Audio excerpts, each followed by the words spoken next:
Don't forget my YouTube channel, Miss Lisa. Like and subscribe. Thank you.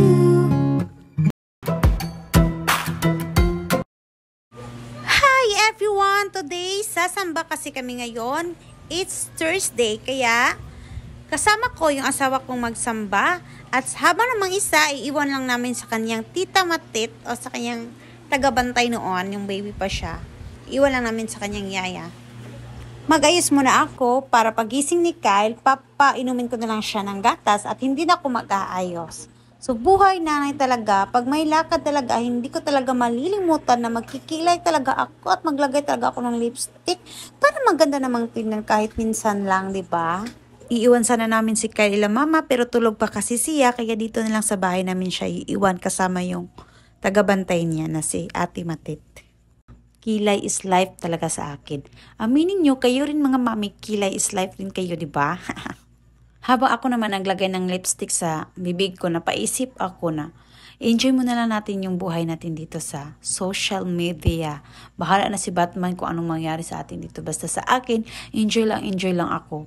Wala akong pakialam kung anong mangyari sa akin. Kung hanggang ngayon, matagal pa, hindi pa rin ako binibigyan ng grasya. I-enjoy ko na lang, bahala na si Batman sa akin. Basta sa akin, mag-upload pa rin ako ng mga video ko. Hihintay pa rin ako kung kailan talaga ibigay sa akin ang sa tamang panahon, di ba guys? So wag lang kayo mawala ng pag-asa. Enjoy lang natin. Kaya't mag-upload kayo ng mga video. Wag yung kalimutan talagang mag-upload ng mga video. Araw-araw, kahit napagod kayo, upload pa rin. Kagaya ko, kahit ano na yung in-upload ko. Basta sa akin, enjoy lang na enjoy. Huwag nating seryosuhin to kasi wala pa tayong income, seryosuhin pa natin. Kaya enjoy lang natin para hindi tayo ma-stress. Kung mag-iisip tayo ng ganito, ganyan, talagang mai-stress ka talaga. Kaya enjoy lang natin. O ayan si auntie nyo. Tapos na akong magpaganda. So ready na kami. Hinintay ko na lang sa Ate Matit na dumating para iwan namin si Kyle sa kanya. Tulog pa kasi siya. So, para akong model dito. O, diba? Ay, naku ni mo, ante. Nanay ka na, ante. O, diba? Bongga.